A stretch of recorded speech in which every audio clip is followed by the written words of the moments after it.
homens e mulheres que são destaques na agropecuária. No quadro Gente do Campo, nós contamos a história da Beatriz, dona de uma vinícola na Serra Gaúcha. Ela é conhecida como a Dama do Vinho. Rio Grande do Sul produz 2/3 do arroz brasileiro. O estado tem todos os tipos de cultivo. Veja também uma reportagem sobre inseminação artificial em bovinos, uma técnica que garante o melhoramento genético. E saiba mais sobre a profissão de agrônomo, que atua em diferentes áreas. Fique com a gente, eu sou Lizemara Prates e o Agroband está no ar.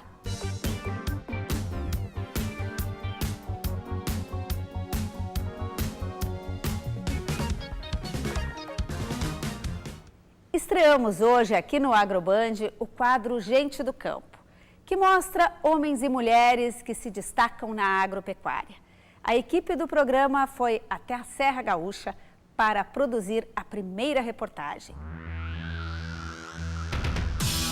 Estamos em Pinto Bandeira, na Serra Gaúcha, a 120 quilômetros de Porto Alegre, no chamado roteiro Vinhos de Montanha. E viemos aqui por um motivo muito especial, contar a história da dona Beatriz Dreyer Giovannini, de 69 anos, a terceira geração de uma família envolvida com produção de bebidas, conhaque, vinho e espumante. E agora a gente vai encontrar a dona Beatriz.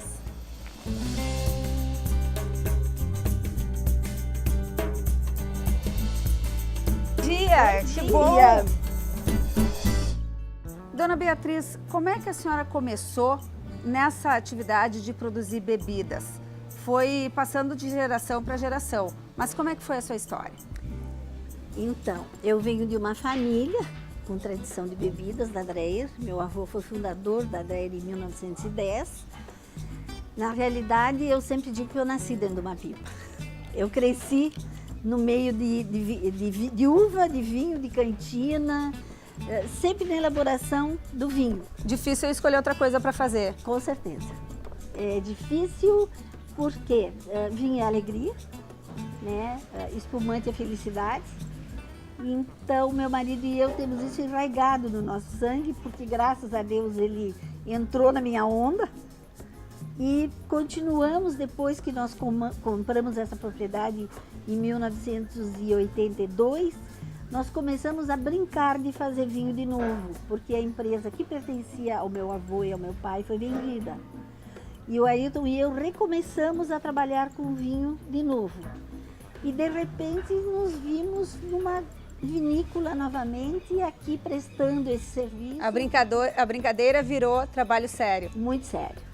Muito sério, com algumas premiações que nos deixam bastante felizes e confiantes de que nós estamos no caminho certo, que o Rio Grande do Sul está no caminho certo. E a senhora se envolveu em todas as etapas do processo desde o início? Sim, eu sou muito metida, na verdade. Eu sou uma pessoa que gosto muito de participar. E na realidade, quando nós compramos essa propriedade, a casa, que é de 1930, que era um antigo armazém de beira de estrada, ela foi usada pela nossa família, pelos meus filhos pequenos, e aqui eles se criaram. Nós vimos para cá todas as sextas-feiras e ficávamos aqui até domingo. O que era de final de semana virou de semana inteira?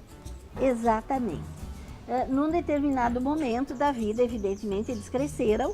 Ninguém mais queria vir para cá, porque aqui não tinha mais atrativo nenhum para eles, né? Jovens, adolescentes queriam uma vida mais alegre, né? Mais noturna. Transformamos a casa numa pousada.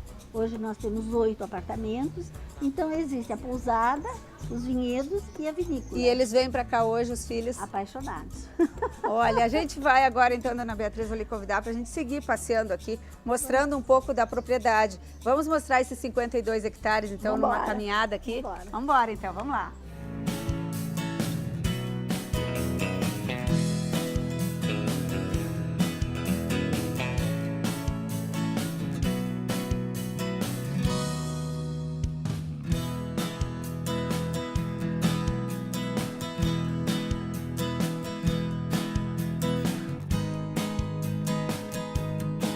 A dona Beatriz tem também uma forte ligação com as artes. Durante 15 anos, ela foi dona, inclusive, de uma galeria de artes aqui na cidade. E agora ela tem um novo projeto dentro da propriedade, aproveitar os troncos das árvores para fazer esculturas. E nós vamos acompanhar a primeira escultura, que vai ser uma dama, Vitória. E a dona Beatriz aqui vai dizer para nós como é que nasceu a ideia de aproveitar esse tronco para fazer uma escultura. Eu gosto muito de arte, é uma coisa que me acompanha durante toda a minha vida e realmente eu sou apaixonada por escultura. Essa madeira é um galho de uma árvore de mais de 280 anos, é uma cangirana, que estava caído aqui há mais de 10 anos. E cada vez que eu passava, eu pensava comigo, não, mas isso aí é uma escultura, isso aí é um dorso de mulher. Eu tinha isso no meu pensamento. E depois de muitos anos eu reencontrei Mauri e conversei com ele, eu disse, Mauri, vamos levar essa ideia para frente. Então a minha ideia é fazer daqui um parque com esculturas, com essas madeiras que o vento derruba e aos poucos a gente vai reaproveitar tudo isso, porque todo turista que chega na nossa região, ele vem atrás da comida, ele vem atrás do vinho, com certeza, mas ele vai levar um pouco mais a Dom Giovanni, ele vai levar a arte no coração. E como é que a senhora enxergou que esse tronco podia virar esse dorso feminino? Aí é mais sério. Sei lá, ele já estava pronto, ele me dizia que era um dorso. Isso é a visão do artista. Eu não sou artista, eu sou uma apaixonada. Mas eu via um dorso de mulher, ela pode ver, ela vai ficar com os braços levantados, ela tem até o volume do seio, ele vai fazer um planejamento, então vocês podem ver como ele já está desenhando ali tudo que a árvore está dizendo o que ela vai ser. E essa é uma mensagem para o futuro também. Com certeza, porque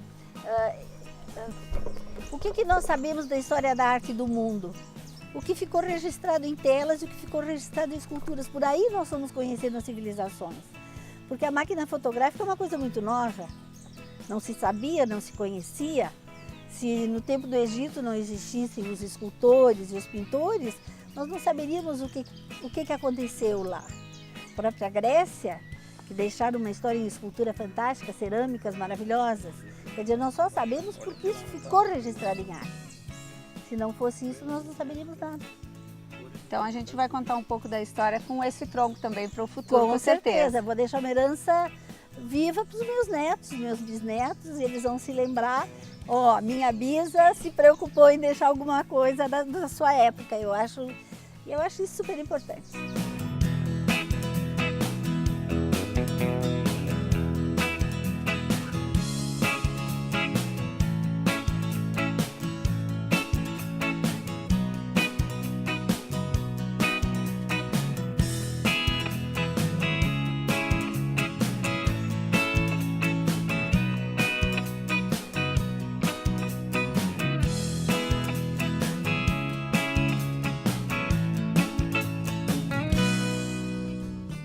Dona Beatriz, e na elaboração do vinho, como é que vocês trabalham esse conceito? O custo da elaboração de um vinho é muito alto. Por quê? O parreiral precisa de muito cuidado. São muitos hectares, não é? São muitas famílias vivendo às custas da uva. Então, o que tu precisa para teres uma boa safra? Tu precisa de um cuidado extremo e tu precisa de um bom clima. Tu precisa de um clima com sol e chuva na hora certa, frio e calor necessários para que a maduração da uva ela seja perfeita para que tu tenhas uma boa qualidade de vinho. Porque o que é um bom vinho? É uma boa safra. Por que nós temos no Brasil e no mundo safras especiais? Porque o clima foi favorável para que essas safras fossem especiais. E o que representa uma garrafa de vinho? Uma garrafa de vinho representa na mesa de todos os brasileiros um prato de comida na mesa do agricultor. Isso faz parte da vida do agricultor. Ele precisa vender essa uva, ele precisa vender esse vinho para poder comprar comida. Então esse é o conceito que eu tenho do vinho. O vinho ele tem que ser consumido moderadamente, cada um com o seu gosto, com o seu paladar, cada um escolhe o seu tipo de uva que prefere, ou de espumante que prefere, mas que faça disso um prazer. E a senhora consome vinho? Um dos segredos da sua vitalidade é um copinho de vinho? Com certeza. Não abro mão. Eu acho que uma comida gostosa, que numa região italiana a comida normalmente é bastante saborosa, uma taça de vinho completa a refeição de uma maneira perfeita.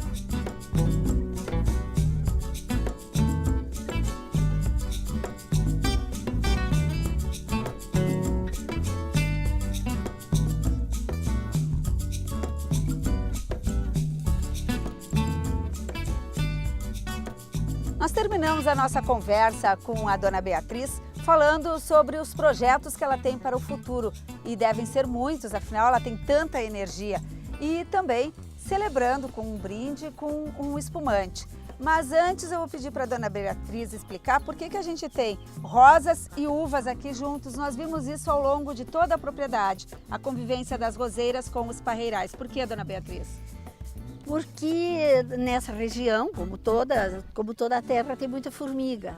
Então, no momento em que a formiga ela chega perto de um parreiral, se ela tem uma roseira, ela vai avançar, ela vai comer primeiro a roseira. Então, isso dá chance para o pessoal que cuida dos parreirais de ver onde é que está esse formigueiro para resolver. É um sinal de alerta. É um sinal de alerta, estamos chegando, cuidado. E para o futuro, dona Beatriz, o que a senhora planeja, o que a senhora espera?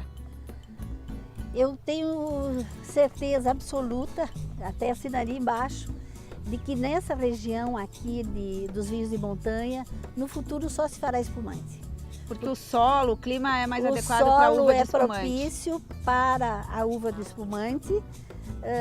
Nós ainda somos muito jovens em termos de conhecimento dos valores da nossa terra, e a uva para o espumante ela é colhida no mês de janeiro, que é o Chardonnay e o Pinot Noir. Então o mês de janeiro ainda o clima é muito bom e te proporciona uma boa qualidade dessa uva, e daí tu tira um excelente produto.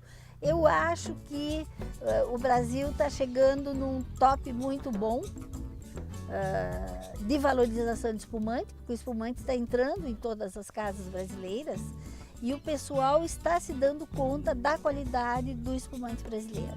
Bom, e a gente fecha mesmo a nossa conversa com o espumante Dona Bita.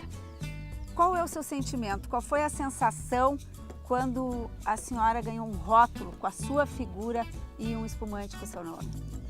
É muita felicidade, né? Pouca gente tem isso. Eu fiquei muito feliz, eu adorei a ideia. Esse desenho foi o professor Brilhante que fez em Porto Alegre em 1972. Ele era um pintor que pintava de frente da Igreja do Rosário, os antigos o conheceram com certeza. E quando pensamos no meu espumante, eu quis homenageá-lo também pela minha ligação com a arte. Eu acho que fechava tudo do jeito que eu gosto. Eu vou ter o privilégio de tomar o espumante Dona Bita, que ela nos serve agora aqui para a gente terminar esse encontro, então, que fala de vida, que fala de felicidade e de celebração. Vou fazer um brinde aqui agora.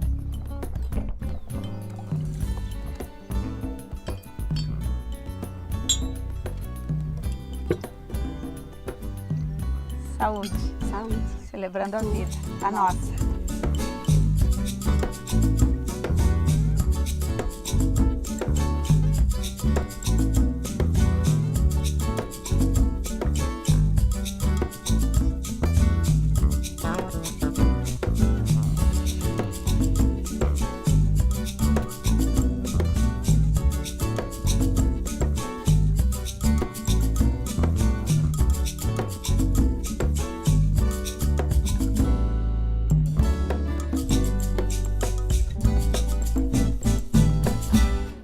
Sem dúvida, a nossa equipe teve muito prazer em produzir esta reportagem mostrando um pouco das belezas do Rio Grande do Sul e dessa atividade agropecuária. O lançamento da 16ª edição da Expo Direto Cotrijal será nesta segunda-feira, dia 9, em Porto Alegre.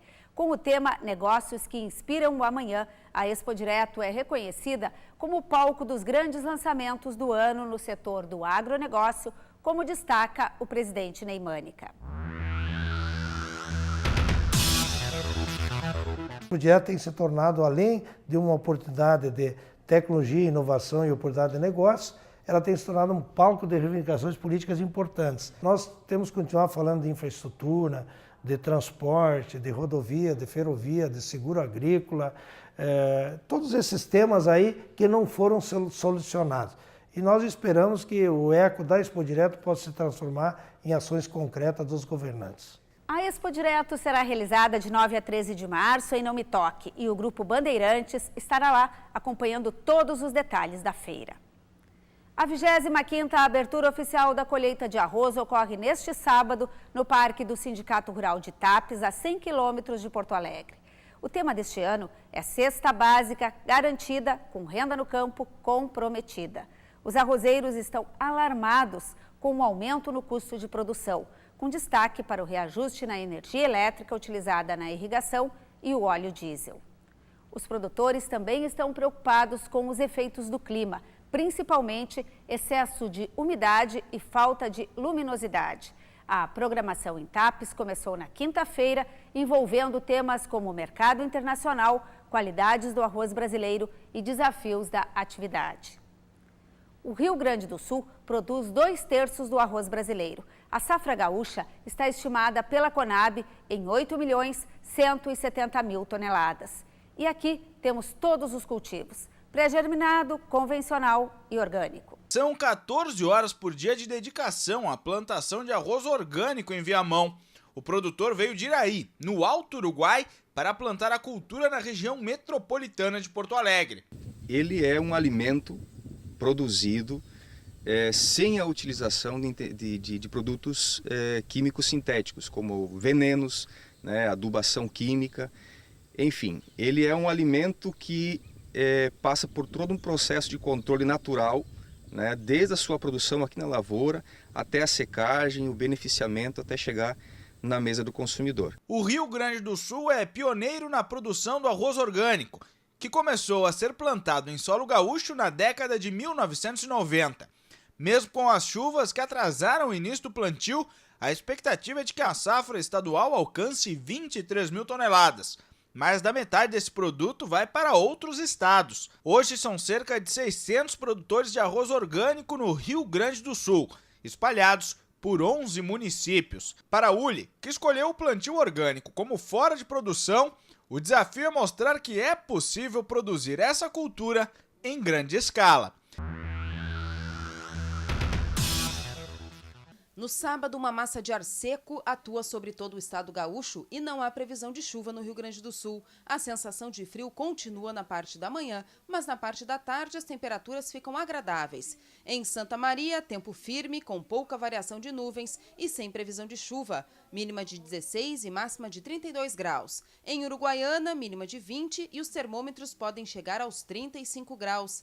A massa de ar seco que atua sobre o Rio Grande do Sul segue sobre o estado neste domingo. O sol vai predominar ao longo do dia e não chove em nenhum dos municípios. Em instantes, uma reportagem sobre os agrônomos, profissionais que atuam em diferentes áreas no campo e na cidade.